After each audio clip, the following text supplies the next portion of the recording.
Netflix இப்போ அதை வந்து தொடர்ந்து அன்சப்ஸ்கிரைப் பண்ணுற மாதிரி ஒரு நியூஸ். அது என்னன்னு கேட்டால், அந்த ஓக் அஜெண்டாவை வந்து பெரிய ஆளுங்க ஓகே, சில்ட்ரன்ஸ் மத்தியில் சில்ட்ரன்ஸ் ஷோவில் அந்த கார்ட்டூன் இதுலலாம் வந்து இன்சர்ட் பண்ணிகிட்டே இருக்காங்க அப்படின்ற மாதிரி ஒரு இஷ்யூ போயிட்டு இருக்கு. அதை பற்றி தொடர்ந்து ஒரு விஷயத்தை உங்ககிட்ட காட்டிகிட்டே இருந்தா ஆகிடும், பெரியவங்களுக்கு கூட வந்து பிரித்து பார்க்க முடியாது. அது நாம் அப்படிங்கிற மாதிரி ஆயிடும். ரொம்ப குழப்பறது ஒரு ஸ்பீச் மூலியமாவோ இல்லை வேற ஒரு எழுத்தின் மூலியமாவோ குழப்பறதோட நீங்கள் ஒரு காட்சியின் மூலியமாக ரொம்ப காட்சி விடுறது மூலியமாக வந்து ஈஸியாக வந்து மனசை வந்து பதிய வச்சுக்கலாம்.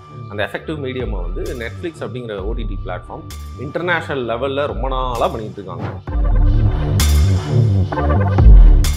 உள்ளு போன்ற ஆப்ஸ்லாம் வந்து எந்த அளவுக்கான ஒரு ஒரு பி கிரேட் மூவிஸ் அப்படிங்கிற மாதிரி வந்து காட்டுவாங்க. அதாவது அரை நிர்வாணமாக காட்டக்கூடிய விஷயம். அதை தடை பண்ண நீங்கள் ஆல்மோஸ்ட் முழு நிர்வாணமாக இருக்கக்கூடிய சீரீஸ் எவ்வளோ நெட்ஃப்ளிக்ஸில் இருக்குது. ஸோ என்ன வரைமுறை வந்து நீங்கள் வச்சுருக்கீங்க? இன்டர்நேஷ்னல் ஓடிடி அப்படிங்கிறதுனால வந்து பார்த்தீங்கன்னா அவங்களுக்குலாம் வரைமுறை இல்லைங்க. எலான் மஸ்க் வந்து ட்விட்டரை வந்து வாங்கிட்டு எக்ஸாம் மாற்றுறீங்க. நீங்கள் அப்புறம் நெட்ஃப்ளிக்ஸை வந்து அன்சப்ஸ்கிரைப் பண்ண சொல்கிறீங்க. நீங்கள் வாங்கிட்டு மாற்றி விட்டு போங்க, அவ்வளோதானே. அது விடுங்க. என்னோட கேள்வி என்னன்னா, இன்னைக்கு அதிகமான முழு ஆபாச படங்கள் எங்கே இருக்கிறது? பல ஆபாச சைட்ஸ்க்கு வியாபாரம் போனதற்கு யார் காரணம்? சொல்லுங்க. தலைவன் தான், எக்ஸ் தான்.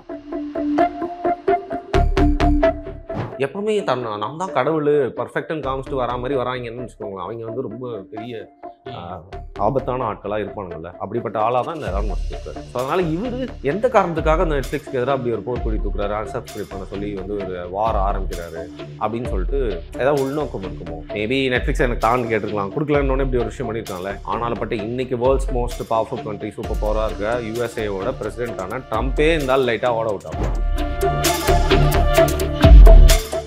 ரீசெண்டாக ஒரு பேச்சாளர் வந்து சுட்டுக் கொல்ல, சார்லி கர்க், அவர் வந்து இப்போ சுட்டுக் கொல்லப்படுறாரு. அதுக்கு வந்து நீங்கள் எதுவுமே பண்ணலை, எந்த ஒரு இப்போ நோட்டீஸோ இல்லை இது மாதிரி ஆர்ஐபினாச்சும் போட்டிருக்கலாம். அதுவுமே எதுவுமே பண்ணல. ஆனால் இப்போ நீங்கள் பண்ணுற வேலையை தான் அவரும் பண்ணுறாரு. அவருக்கு வந்து நீங்கள் எதுவுமே பண்ணாமல் நீங்கள் நெட்ஃப்ளிக்ஸை வந்து குறை சொல்கிறது எப்படி? இந்த சார்லி கர்க் மேட்டர்லேயே வந்து பார்த்தீங்கன்னா நம்ம மேலோட்டமாக எல்லாருமே பார்த்தோமே தவிர்த்து இவன் தான் கொண்டுட்டான் பிடிச்சிட்டாங்கன்றத தாண்டி அவங்க ஊரில் இதை பற்றி இன்னும் கான்ஸ்பிரசி வந்து போயிட்டே தான் இருக்குது. ஏன்னா நிறைய விஷயங்களுக்கு அன்ஆன்சர்டாக தான் இருக்குது அவருடைய மரணத்திலே. ப்ரோ வணக்கம். வணக்கம். நெட்ஃப்ளிக்ஸ் எனக்கு தெரிஞ்சு பெரிய ஓடிடி பிளாட்ஃபார்ம் அதுன்னு நினைக்கிறேன், இன்டர்நேஷனல் லெவலில். இப்போ அதை வந்து தொடர்ந்து அன்சப்ஸ்கிரைப் பண்ணுற மாதிரி ஒரு நியூஸ். அது என்னன்னு கேட்டால், அந்த ஓக் அஜெண்டாவை வந்து பெரிய ஆளுங்க ஓகே, சில்ட்ரன்ஸ் மத்தியில் சில்ட்ரன்ஸ் ஷோவில் அந்த கார்ட்டூன் இதுலலாம் வந்து இன்சர்ட் பண்ணிகிட்டே இருக்காங்க அப்படின்ற மாதிரி ஒரு இஷ்யூ போயிட்டு இருக்கு. அதை பற்றி சொல்லுங்கள். ஓக் அஜெண்டா பெரியவங்களுக்கு ஓகே இல்லைங்க. பெரியவங்க கிட்ட இருந்தால் வந்து பார்த்தீங்கன்னா பெரிய பிரச்சனை அதை வந்து ஏற்றுக்கிறது மூலியமா வந்து ஆரம்பிக்குது. ஏன்னா சின்ன குழந்தைங்களை வழி நடத்துகிற இடத்துல வந்து பெரியவங்க தான் இருக்காங்க. அது யாருக்குமே ஓகே இல்லை அந்த ஓக் அஜெண்டா. ஓகேன்னா அவங்களுக்கு தெரியும், இது பிரித்து பார்க்கறதுக்கான குழந்தைங்களுக்கு தெரியாது. தொடர்ந்து ஒரு விஷயத்தை உங்ககிட்ட காட்டிகிட்டே இருந்தா ஆகிலன்னு பெரியவங்களுக்கு கூட வந்து பிரித்து பார்க்க முடியாது. அது நாம் அப்படிங்கிற மாதிரி ஆயிரும்.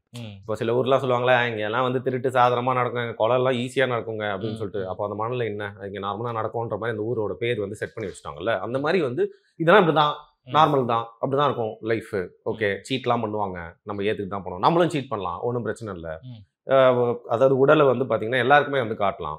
அது மட்டும் இல்லாமல் பார்த்தீங்கன்னா வந்து சமூகத்தில் ஆண் பெண்ணையும் தாண்டி வந்து டிரான்ஸ்ஜெண்டர்ஸையும் தாண்டி நிறைய பேர் வந்து இருக்காங்க. அதை ஏற்றுக்கிட்டே போகணும். XYZ வந்து போயிட்டே இருக்கும். இதெல்லாம் வந்து நார்மல் தான். ஒரு முறையற்ற வாழ்க்கை அப்படிங்கிற முறை அப்படின்ற ஒரு விஷயமே இல்லை. அப்புறம் முறையற்ற வாழ்க்கை நீ எப்படி சொல்லலாம் அப்படின்னு சொல்லிட்டு வந்து பார்த்தீங்கன்னா இவனால நம்ம அடைஞ்சிருக்க தெளிவு எல்லாத்தையும் வந்து ரொம்ப குழப்பறது ஒரு ஸ்பீச் மூலியமாவோ இல்லை வேற ஒரு எழுத்தின் மூலியமாவோ குழப்பறதோட நீங்கள் ஒரு காட்சியின் மூலியமாக ரொம்ப காட்சி விடுறது மூலியமாக வந்து ஈஸியாக வந்து மனசை வந்து பதிய வச்சிடலாம். அந்த எஃபெக்டிவ் மீடியமாக வந்து நெட்ஃப்ளிக்ஸ் அப்படிங்கிற ஓடிடி பிளாட்ஃபார்ம் இன்டர்நேஷ்னல் லெவலில் ரொம்ப நாளாக பண்ணிட்டு இருக்காங்க. இப்போ அவங்களோட வீரியம் ரொம்ப அதிகமாகிடுச்சு. ஃபர்ஸ்ட்லாம் ஒரு சந்தேகத்தின் பார்வையில் ஏன் நெட்ஃப்ளிக்ஸ் இப்படி பண்ணுறாங்க அப்படிங்கிற மாதிரி வந்து தோணும். இன்றைக்கி வந்து நெட்ஃப்ளிக்ஸ் கன்ஃபார்மாக அவங்களோட அஜெண்டாவே இதுதான். அதை ரொம்ப புஷ்லாம் பண்ணல. இன்ஃபேக்ட் வந்து அதை சுற்றி தான் வந்து அவங்களோட கான்டென்ட்டே வந்து கட்டமைக்கிறாங்க அப்படிங்கிற மாதிரி. போன வருஷம் கூட எம்மி அவார்ட்ஸ் வந்து பார்த்தீங்கன்னா அடலசன்ஸ் அப்படிங்கிற ஒரு சீரீஸ் தான் வந்து வாங்குச்சு. இந்த மாதிரி வரக்கூடிய சீரீஸ் எல்லாத்துலேயுமே வந்து ஏதோ இதோட இன்ஃப்ளூயன்ஸ் இருக்க தான் செய்யுது. நான் வந்து நெட்ஃப்ளிக்ஸ் பற்றி சொல்கிறேன் அப்படிங்கிறனால அமேசானோ இல்லை ஜியோ ஹாட்ஸ்டாரில் வரக்கூடிய எல்லா கான்டென்ட்டுமே வந்து புனிதப்படுத்தல. சோனி லைவ், ஜி எல்லாத்துலேயுமே இதில் எல்லாத்துலேயுமே கொஞ்சம் கொஞ்சமாக வர ஆரம்பிச்சிச்சு. பட் இதில் ஒரு ஃப்ரண்ட் லைனில் ஃபோர் ரன்னராக இருக்கிறது வந்து நெட்ஃப்ளிக்ஸ் தான். நெட்ஃப்ளிக்ஸ் எப்போ தந்தோ இதை வந்து பண்ணிட்டு இருக்காங்க. அதை வந்து நீங்கள் ஒரு கான்டென்ட்டை வந்து இது என்னோட ஓடிடி பிளாட்ஃபார்மில் இந்த மாதிரி கான்டென்ட்லாம் இருக்கும் அப்படிங்கிறதையும் தாண்டி வந்து பார்த்தீங்கன்னா அவங்க யார் இப்போ ஒரு ஓடிடி பிளாட்ஃபார்முக்கு நான் இந்த மாதிரி வந்து தயாரிக்க போகிறேன். ஏன்னா இன்னர் ஹவுஸில் அவங்கள நிறைய வந்து தயாரித்து வந்து வெளியிடுறாங்க. ஃபர்ஸ்ட்லாம் வந்து ஒரு கிரியேட் பண்ணிட்டு நெட்ஃப்ளிக்ஸ் கிட்ட போய் கொடுத்தா அப்படிங்கிற மாதிரி இருக்கும். பட் நெட்ஃப்ளிக்ஸே ஒரிஜினல்ஸ் அப்படின்னு சொல்லிட்டு பண்ணுறப்போ அதில் முழுக்க முழுக்க இந்த மாதிரியான மாற்றுப்பாளத்தில் ஏற்படக்கூடிய வந்து குழப்பங்கள், இல்லை ஒரு வேணுன்ட்டே திணிச்சு டிரான்ஸ்ஜெண்டர்ஸை வந்து கதையின் கேரக்டராக வந்து வைக்கிறது ஒரு மாதிரி அன்நேச்சுரலாக அது அமைஞ்சா பரவாயில்ல. எல்லா கதையிலுமே அப்படி இருக்கிறது. எல்லா சீரீஸ்லையுமே ஒரு கே கேரக்டர் வைக்கிறது, லெஸ்பியன் தான் வந்து பார்த்தீங்கன்னா கதையின் நாயகியாக இருக்க மாதிரி வைக்கிறது, சில்ட்ரன் காட்டக்கூடிய ஷோ அப்படின்னு சொல்லக்கூடிய ஷோஸில் வந்து பார்த்தீங்கன்னா இதெல்லாம் கொஞ்சம் திணிக்கிறது, ஆனிமேட்டட் ஷோஸில் திணிக்கிறது. இதை வந்து தொடர்ந்து பண்ணிட்டு இருக்காங்கல்ல. ஸோ அந்த மாதிரி கான்டென்ட்டை வந்து யாராவது கிரியேட் பண்ணணும்னு வந்தாலே இதை சுற்றியே வந்து கிரியேட் பண்ணுங்க அப்படின்னு சொல்லிட்டு இவங்களே ஊக்குவிக்கிறாங்க. ஸோ அதனால அவங்க வந்து அஜெண்டா புஷ் பண்ணுறது ஃபர்ஸ்ட்லாம் ஒரு சந்தேகத்தின் பேரில் வந்து பார்க்கப்பட்டுச்சு. இப்போ வந்து உறுதிப்படுற மாதிரி தான் இருக்குது. இதில் எலான் மஸ்க் அப்படிங்கிற ஒரு பெரிய நபர், எல்லாருக்கும் தெரிஞ்ச ஒரு நபர் வந்து அதை சொல்கிறப்போ வந்து சில அன்சப்ஸ்கிரைப்லாம் வந்து பண்ணியிருக்காங்க. சில ஆயிரங்கள் 1,00,000 கூட வந்து அன்சப்ஸ்கிரைப் பண்ணியிருக்காங்க வாய்ப்பு இருக்குது அப்படின்னு சொல்கிறாங்க. பட் இது வந்து ஒரு பேசுபொருளாக கண்டிப்பாக எலான் மஸ்க் சொன்னதுனால வந்து மாறி இருக்கு. ஏன்னா 250 மில்லியன் யூசர்ஸ்ன்னு நினைக்கிறேன் ட்விட்டர் எக்ஸு. ஸோ அதில் அவர் வந்து தொடர்ந்து திருப்பியும் போட்டுகிட்டே இருக்கனால இதோட இம்பாக்ட் ஒரு சின்ன லெவலில் வந்து ஏற்பட்டிருக்கு. ஏன்னா இன்றைக்கி வந்து பார்த்திங்கன்னா உங்களுக்கு நிறைய ஆப்ஷன்ஸ் இருக்குது ஓடிடி பிளாட்ஃபார்ம்ஸ் அப்படிங்கிறதையும் தாண்டி உங்களுக்கு தெரியும் எல்லாருமே நம்ம பயல்கள்லாம் வந்து ஓடிடி சப்ஸ்கிரிப்ஷன் வாங்கி தான் பார்க்குறாங்களான்னு. ஒன்று நம்மளோட சப்ஸ்கிரிப்ஷனில் வாங்கி பார்ப்பாங்க, இல்லை நானே நிறைய வாட்டி அப்படி தான் பார்ப்பேன், இல்லை டெலகிராமில் லிங்கை போட்டுருவாங்க. ஸோ இன்னொரு ஆப்ஷன் இருக்குது அப்படிங்கிறனால வந்து பார்த்திங்கன்னா நெட்ஃப்ளிக்ஸ் இப்படியே வந்து பண்ணிட்டு இருந்தாங்க அப்படின்னா எல்லாருமே நெட்ஃப்ளிக்ஸை வந்து கண்டிப்பாக இதை ஒரு சப்ஸ்கிரைப் பண்ணி நம்ம வச்சுருக்கணுமா. ஏன்னா நம்ம வீட்டில் ஒரு ஸ்மார்ட் டிவி வச்சுருக்கோம் அப்படிங்கிற பட்சத்தில் அதுவும் இருக்க போகுது. ஸோ நீ வந்து ஃபோனில் கண்ட்ரோல் பண்ணலாம், எல்லா விஷயத்தையும் கம்ப்யூட்டரில் கண்ட்ரோல் பண்ணலாம். இன்னைக்கு குழந்தைங்களை வெளில போகாமல் இந்த இடத்துக்குலாம் போகாமல் கண்ட்ரோல் பண்ணலாம். பட் டிவிலே இருக்குன்ற பட்சத்தில் ஈஸியாக எல்லாத்துக்குமே ஆக்சஸ் வந்து இருக்க தான் வந்து செய்யுது. ஃபர்ஸ்ட்லாம் வந்து ஒரு பான் பார்க்கணும் அப்படின்னா ஒரு நெட் சென்டருக்கு போய் அப்படி பார்ப்பாங்க. அதுக்கப்புறம் ஃபோன் இன்டர்நெட் 5G இந்த ஜியோ வந்ததுக்கப்புறம் எல்லாருமே வந்து அவங்கவுங்க ஆக்சஸில் பார்க்க ஆரம்பிச்சாங்க, விபிஎன் போட்டு பார்க்க ஆரம்பிச்சாங்க. இன்றைக்கி அப்படி இல்லைல்ல. இப்போது உள்ளூ அந்த மாதிரி ஆப்ஸ்லாம் வந்து பேன் பண்ணுறாங்க. உள்ளு போன்ற ஆப்ஸ்லாம் வந்து எந்த அளவுக்கான ஒரு பி கிரேட் மூவிஸ் அப்படிங்கிற மாதிரி வந்து காட்டுவாங்க. அதாவது அரை நிர்வாணமாக காட்டக்கூடிய விஷயம். அதை தடை பண்ண நீங்கள் ஆல்மோஸ்ட் முழு நிர்வாணமாக இருக்கக்கூடிய சீரீஸ் எவ்வளோ நெட்ஃப்ளிக்ஸில் இருக்குது. கேம் ஆஃப் த்ரோன்ஸ் வந்து நெட்ஃப்ளிக்ஸில் தானே எவ்வளோ நாள் இருந்துச்சு, இப்போ வேறு இதுலேயே போயிடுச்சு, ஹாட் ஸ்டாருக்கு போயிடுச்சு. ஸோ கேம் ஆஃப் த்ரோன்ஸில் ஆல்மோஸ்ட் ஃபுல் நியூடாக தானே எல்லாமே காட்டுவாங்க. அதெல்லாம் இவ்வளோ நாள் டிவியில் இருந்திருக்கு. ஸோ என்ன வரைமுறை வந்து நீங்கள் வச்சுருக்கீங்க? இன்டர்நேஷ்னல் கூடிய ஓடிடி அப்படிங்கிறதுனால வந்து பார்த்தீங்கன்னா அவங்களுக்குலாம் வரைமுறை இல்லையா? இங்கே சிறு குறு தொழிலில் தயாரிக்கிறவங்க மாதிரி இங்கேயும் நிறைய பேர் ஆரம்பிச்சிட்டாங்க. ஃபுல் பான் மூவிஸ்லாம் எடுத்து அதை வந்து பார்த்திங்கன்னா வந்து கேரளாவில் அப்படியே நதியின் ஓரம் வந்து பார்த்திங்கன்னா வந்து வயலுக்கு பக்கத்தில் வந்து கேரளா ட்ரெஸ் போட்டே வந்து அதை வந்து இது பண்ணுவாங்களாம். அப்போ அவங்க துணி துவைச்சிக்கிட்டே இருப்பாங்களாம். அப்போன்னு பார்த்து ஒருத்தர் ரென் சோப் எடுத்துகிட்டு வருவாராம். அந்த ரென் சோப்பில் அவரே வந்து தடுக்கி விழுந்துருவாராம். அது நாண்டி மேலே தான் விழுவாங்களாம். அதுக்கப்புறம் என்னென்ன நடந்துடும். இதுதான் ஸ்கிரிப்ட் தான். ஸோ இதை வந்து ரொம்ப பண்ணிகிட்டு இருக்கேன். இது நீங்கள் நிறையா வந்து பார்க்கலாம். எப்படி பார்க்கலாம், நீ எப்படி பார்த்தேன்னு நீங்கள் கேட்கலாம். இன்ஸ்டாகிராமோட ஃபீடு சரியா? எனக்கு என்னன்னா நம்மளுக்கும் ஒரு சபலம்லாம் இருக்க தாங்க செய்யும் வந்து. ஆனால் என்ன பயம்னா இன்ஸ்டாகிராம் வந்தோட என்ன பிரச்சனைன்னு பார்த்தீங்கன்னா, நீங்கள் ஒரு வாட்டி ஒரு பார்த்துட்டீங்கன்னு வச்சுக்கோங்க, ஏதாவது இந்த மாதிரி ஒரு சின்ன போஸ்ட்டை பார்த்துட்டீங்கன்னா அதுக்கப்புறம் வர்றது ஃபுல்லாக அதே மாதிரி தான் இருக்குது. பசிக்கும் போது தானங்க சாப்பிடணும், குளிக்க வேண்டிய டைமில் தான் குளிக்கணும், தூங்க வேண்டிய டைமில் தூங்கணும். பட் எல்லா நேரமே காலிலேருந்து நைட் வரைக்கும் நீ இதே தூண்டிகிட்டு இருந்தா நான் மற்ற வேலைகள்லாம் எப்படி பார்ப்பேன் அப்படிங்கிற மாதிரி வந்து பார்த்தீங்கன்னா இன்னைக்கு யூடியூப் லைவ்ல வருது, இன்ஸ்டாகிராம் ரீல்ஸ்ல இது வந்து நிறைய வந்துட்டே இருக்கு. டிஃப்ரெண்டா பண்ணிட்டு இருக்காங்க. ஒரு பொண்ணு வந்து என்ன சொல்றேன்னு தெரியல, அது அசிங்கமா பேசுது. பட் அதுக்கு ஒரு ஜானர் வச்சிருக்கு. இந்த மாதிரி எல்லா பான் ஸ்டார்ஸும் ஒரு ஜானர் வச்சிருக்காங்க. ஸ்ட்ரிப்பர்ஸ்லாம் அவங்களுக்கு ஒரு பேக்ரவுண்டா இருக்கலாம், இல்லை அந்த ரூம்ல தான் பண்ணுவேன் அப்படிங்கிற மாதிரி இருக்கலாம், இந்த அளவுக்கு தான் காட்டுவேன் அப்படிங்கிற மாதிரி இருக்கலாம். எல்லாருமே இறங்கி பண்ண ஆரம்பிச்சிட்டாங்க. ஸோ வரமுறையே இல்லாமல் வந்து போயிட்டு இருக்கு. அந்த விதத்துல நெட்ஃபிளிக்ஸ் வந்து பாத்தீங்கன்னா வந்து ரொம்ப நாளா அதை பண்ணிட்டு இருக்கான். அதை யாருமே கண்டுக்கவே இல்லை. ஆல்மோஸ்ட் எல்லா சீரீஸ்லுமே வந்து பார்த்தீங்கன்னா நியூட் சீன்ஸ் இருக்க தான் வந்து செய்யுது. அதில் முழு உடம்பு வந்து பாதி உடம்பை வந்து ஈஸியாக காட்டிடுறாங்க. அதில் முழு உடம்பையும் நிறைய சீரீஸில் காட்ட தான் செய்கிறாங்க. ஓடிடியும் இந்த வெப் சீரிஸும் ஹிட் ஆனது காரணமே அதுதான். அப்படியா சொல்கிறீங்க? ஆமாம். ஓ, கேம் ஆஃப் த்ரோன்ஸ் அப்போ ஹிட் ஆனது காரணம் அதான் தான். இல்லை அதுவும் ஒரு காரணம் சொல்லாங்க. கேம் ஆஃப் த்ரோன்ஸ் கதை சொல்லுங்க பார்ப்போம். கேம் ஆஃப் த்ரோன்ஸ் சீன் சொன்னீங்கன்னா சொல்லிடுவாங்க. கதை சொல்லுங்க, யாரும் சொல்ல மாட்டாங்க. ஒரு சேருக்கு எல்லாம் சண்டை போட்டுக்கிறாங்க பல ஹவுசஸ். என்னங்க எல்லாத்தையும் இதே மாதிரி பார்க்காதீங்க. பாருங்க, நீங்களும் இன்ஸ்டாகிராம்னால நிறைய கெட்டு போயிருக்கீங்க அப்படின்னு நினைக்கிறேன் நான். இல்லைன்னு சொல்ல மாட்டீங்களே, சிரிக்கிறீங்க அப்படியே. சரி, மௌனம் மட்டும் சம்மதம் அறிகுறி இல்லைங்க, சிரிச்சாலும் சம்மதம் தான் அர்த்தம். பாருங்க மக்களே. ஸோ இது வந்து ஒரு வகைத்தொகை இல்லாமல் வந்து போய்கிட்டு இருக்கு.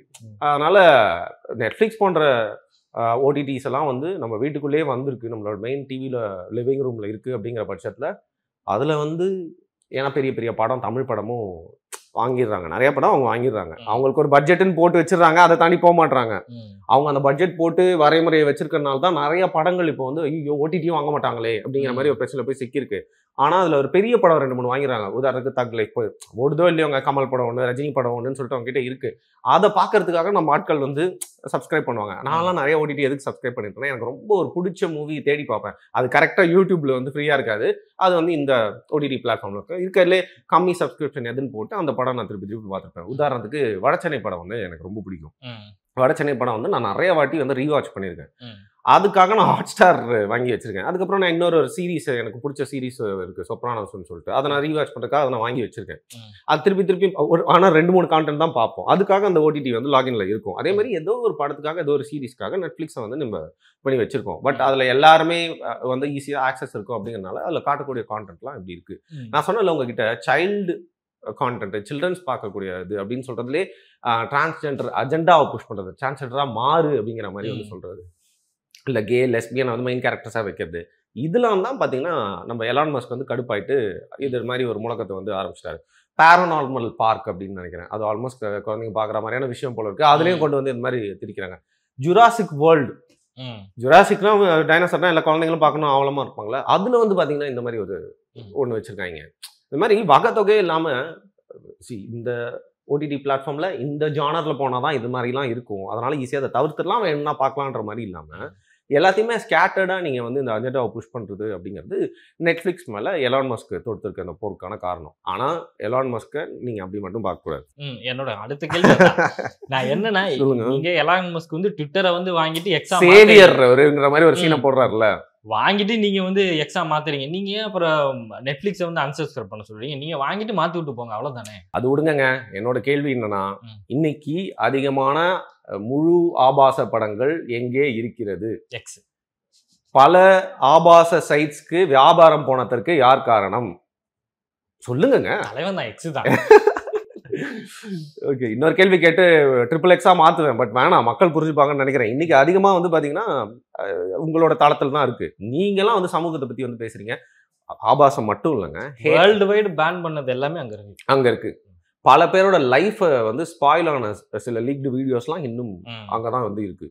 ஸோ இன்னைக்கு வந்து ஒரு main priority if you want to watch, இதை நான் வந்து ப்ரீச் பண்ணல, இதை நான் வந்து நியூஸாக சொல்ல, தெரிஞ்ச உண்மை, இந்த ஆள் இப்படி இருக்காருல்ல, அதனால அது மட்டும் இல்லாம ஒரு சைட் பாவன் ஒதுக்கி வச்சுக்கலாம். ஹேட் எந்த அளவுக்கான அப்யூசிவ் வீடியோஸ், அப்யூசிவ் கமெண்ட்ஸ் போட்டாலும் டிலீட் பண்ண முடியாது.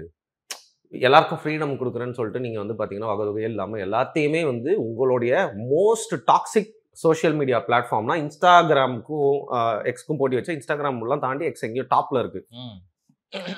ஸோ நீங்கள் இதை பற்றி பேசுகிறீங்கன்னா தான் கொஞ்சம் சந்தேகமாக இருக்குது. கரெக்டு தான், நீங்கள் நெட்ஃப்ளிக்ஸுக்கு எதிராக ஒரு போர்க்கொடி தூக்குறது, அன்சப்ஸ்கிரைப் பண்ண சொல்கிறது, ஓகஞ்சராக்கு எதிராக நிற்கிறது, அதனால் நீங்களே பாதிக்கப்பட்டிருக்கீங்க அப்படின்னு சொல்கிறதுனால, நீங்கள் ஒரு பெரிய பணக்காரர், இப்போ வேர்ல்ட்ஸ் மோஸ்ட் ரிச்சஸ்ட் பர்சன்றதுனால யூ ஹேவ் த பவர்னா you're standing for the right சைடுன்ற பட்சத்தில் பார்க்கலாம். பட் நீயே சரியில்லையே, you seem to be a super villain அப்படிங்கிற மாதிரி இருக்குது. ஸோ இவர் வந்து எப்பவுமே நான் தான் கடவுள் பர்ஃபெக்ட்னு காமிச்சிட்டு வரா மாதிரி வராங்கன்னு வச்சுக்கோங்களேன். அவங்க வந்து ரொம்ப பெரிய ஆபத்தான ஆட்களாக இருப்பானுங்கள்ல, அப்படிப்பட்ட ஆளாக தான் இந்த எலான் மஸ்க் இருக்காரு. ஸோ அதனால் இவர் எந்த காரணத்துக்காக அந்த நெட்ஃப்ளிக்ஸ்க்கு எதிராக அப்படி ஒரு போர்க்கொடி தூக்குறாரு, அன்சப்ஸ்கிரைப் பண்ண சொல்லி வந்து ஒரு வார ஆரம்பிக்கிறாரு அப்படின்னு சொல்லிட்டு ஏதாவது உள்நோக்கம் இருக்குமோ? மேபி நெட்ஃப்ளிக்ஸ் எனக்கு தான் கேட்டிருக்கலாம், கொடுக்கலன்னு இப்படி ஒரு விஷயம் பண்ணியிருக்காங்கல்ல. ஏன் ட்ரம்ப்பை மிரட்டி சண்டை போடலையா? ஆனாலும் பட் இன்னைக்கு world's most powerful country, super பவராக இருக்க யூஎஸ்ஏவோட பிரசிடென்டான ட்ரம்ப்பே இருந்தாலும் லைட்டாக ஓட விட்டாப்ல, கொஞ்ச நாளுக்கு முன்னாடி உட்கார வச்சாப்ல. ட்ரம்ப்போட ஒயிட் ஹவுஸ் ஓவல் ஆஃபீஸ்க்குலாம் வந்து குழந்தைய கூட்டின்னு போயிட்டு அவரே வந்து கொஞ்சம் நானி வேலைலாம் பார்க்க வச்சாப்ல. ஸோ அந்தளவுக்கு பவர்ஃபுல்லான ஒரு மனுஷன் தானே. ஸோ இவர் வந்து பார்த்தீங்கன்னா நாளைக்கு நெட்ஃப்ளிக்ஸை மிரட்டி பார்க்குறாருன்னா, அதுக்கப்புறம் இருக்க மற்ற சேனல்ஸை மிரட்டி பார்ப்பாரு, நியூஸ் மீடியாவை, நியூஸ் பேப்பர்ஸை. இது வந்து கடைசியில் அவங்களாலே எதிர்க்க முடியல, ரெசிஸ்ட் பண்ண முடியல அந்த ஆளை அப்படின்ற பட்சத்தில் நம்மளாம் ஏமாத்திரம் ஆயிடுவோம். அதனால இவர் எடுக்கிறதே நரேட்டிவ் அப்படிங்கிற மாதிரி உலகமே ஏற்கனவே என்ன சொல்கிறாரு, நிலவு கூட்டு போப்பான்றாரு, மாசு கூட்டு போகணுன்றாரு, எல்லாருக்கும் இன்டர்நெட்னு சொல்லிட்டு ஸ்டார் லிங்க் மூலிமா வந்து தரன்றாரு, உங்கள் கை காலை வந்து செயல்படுத்தினேன் அதையும் தாண்டி நிறைய விஷயங்கள் பண்ணுறேன்னு சொல்லிட்டு நியூரா லிங்க் உள்ள வைக்க பார்க்குறாரு. So he wants to take charge, he wants more power. அவர் வந்து பவர் அவுட் மட்டும் தான் ஹீல் பண்ணணும்னு நினைக்கிற மாதிரி ஒரு கேரக்டர் தான் அவர் பண்ணக்கூடிய விஷயம்லாம் வந்து தெரியுது. அதனால் இந்த மாதிரி நபர்கள் வந்து ஒரு விஷயத்த பண்ணுறாங்க அப்படின்னா அதை கண்மூடித்தனமாக அவங்க சொல்கிற அந்த பார்வையில் மட்டுமே பார்த்துக்கூடாது. அவர் ஏன் பண்ணுறாருன்னு ஒரு சந்தேகமாகவும் இருக்குன்னு தான் சொல்லலாம். இன்னொரு ஒரு எய்ம் வச்சிருக்காரு, அதை மறந்துட்டீங்க. என்ன? அடுத்த செங்கிஸ்கானா உருவாகிறது. அதை நம்மளே பேசியிருக்கோமே. 4 பக்கமும் எங்கே பார்த்தாலும் அவருடைய ஜீன் இருக்கணும். இதெல்லாம் பாருங்கள் எவ்வளோ ஒரு நார்சிசிஸ்டிக் ஒரு கேரக்டர்ல, இதெல்லாம் வந்து ரொம்ப பயமாக மில்லியன் டாலர்ஸ் வந்து நீங்க குடுக்குறதுன்றது எப்படி? ஆமா. ஸோ ரொம்ப ஒரு ஆபத்தான ஒரு ஆளு. இவரு எந்த ஒரு நோக்கத்துக்காக, எந்த அஜெண்டாவ புஷ் பண்றதுக்காக இத பண்றாருன்றத பொறுத்து தான் பார்க்கணும். இப்ப ரீசென்ட்டா ஒரு ஒரு பேச்சாளர் வந்து சுட்டுக் கொல்லப்பட்டார். சார்லி கர்க்.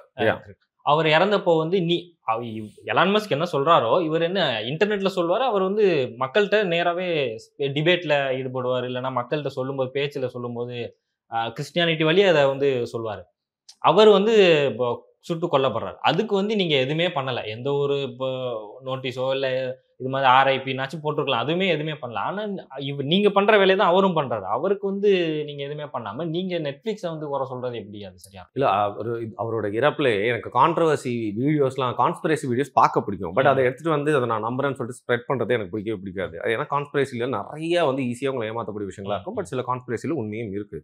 இந்த சார்லி கர்க் மேட்டர்லேயே வந்து பார்த்தீங்கன்னா நம்ம மேலோட்டமா எல்லாருமே பார்த்தோமே தவிர்த்து இவன் தான் கொண்டுட்டான் பிடிச்சிட்டாங்கன்றத தாண்டி அவங்க ஊர்ல இதை பத்தி இன்னும் கான்ஸ்பிரசி வந்து போயிட்டே தான் இருக்கு. ஏன்னா நிறைய விஷயங்களுக்கு அன்ஆன்சர்டா தான் இருக்கு அவருடைய மரணத்திலே. ஏன்னா என்னென்னலாம் சொல்லலாம் சரியா, இந்த கையை எப்படி பண்ணி அது மட்டும் இல்லாம அவங்களுடைய ஒய்ஃப் உடனே அடுத்த கட்ட விஷயங்களுக்கெல்லாம் போனது, இதை வந்து அந்த அரசாங்கம் கையாண்ட விதம், அதை வச்சு ட்ரம்ப் அவருக்கு மைலேஜை ஏற்றிக்கிட்டது. ஸோ இது எல்லாத்தையுமே ஒரு மர்மமாக இருக்குது. அதனால் வந்து இதில் எதுவுமே சொல்ல முடியாது. ஸோ எலான் மஸ்க்கும் அவரோட ரெஸ்பான்ஸ் வந்து பார்த்தீங்கன்னா ரொம்ப டிஃப்ரெண்ட்டாக இருந்துச்சு. அதில் வியர்டாக இருக்குது, ஸ்ட்ரேஞ்சாக இருக்குது. அதை தாண்டிங்க இன்னொரு விஷயம், இந்த யூகேல பார்த்தீங்கன்னா ஒயிட் பீப்புளெல்லாம் வந்து ஏற்றி விட்டு எங்களுடைய நாடு எங்களுக்காக தான் அப்படின்னு சொல்லிட்டு, உதாரணத்துக்கு யூகே கவர்மெண்ட் வந்து எலான் மஸ்க்கு எதிரான சில நடவடிக்கைலாம் எடுத்தோன்னே இவர் என்ன பண்ணுறாரு, ஊர்லேயே நான் வந்து கலவரத்தை தூண்டுறேன்னு சொல்லிட்டு டாமி ராபின்சன் சொல்லிட்டு வெள்ளை இனத்தவருக்காக தான் எங்களோட நாடு, இந்த பங்களாதேஷ், ஆப்கானிஸ்தான்காரங்க, Pakistan, Indians and also blacks, Africans எல்லாருமே வந்து எங்களோட நாடை வந்து எடுக்கிறாங்க. அதனால் அவங்களுக்கு எதிராக வந்து நாங்கள் வந்து இது பண்ண போகிறோம், ப்ரொட்டஸ்ட் பண்ண போகிறோம்னு சொல்லிட்டு அந்த ப்ரொட்டஸ்ட்டை வந்து ஒரு பெரிய லெவல் ப்ரொட்டஸ்ட்டாக மஸ்க்கு தான் வந்து மாத்துறாப்புல. அவர் தான் அதை பற்றி தொடர்ந்து வந்து போட்டே இருக்காரு.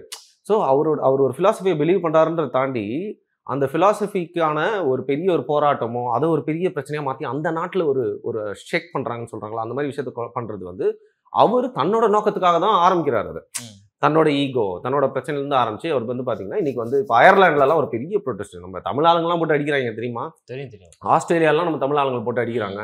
எல்லா இடத்துலையுமே வந்து வெள்ளையர்கள் வந்து இது எங்களோட கேனடாவில் வந்து பார்த்தீங்கன்னா இன்றைக்கி அதோட அந்த டவுனோட பேர் மறந்துட்டாங்க. காட்டுற ஃபுல்லாக எல்லாம் நம்மளால தான் இருக்காங்க. ஆனால் யோசிச்சு பாருங்க, கேனடாக்காரனே அங்கே வந்தேரி தான், நான் இல்லைன்னு சொல்ல.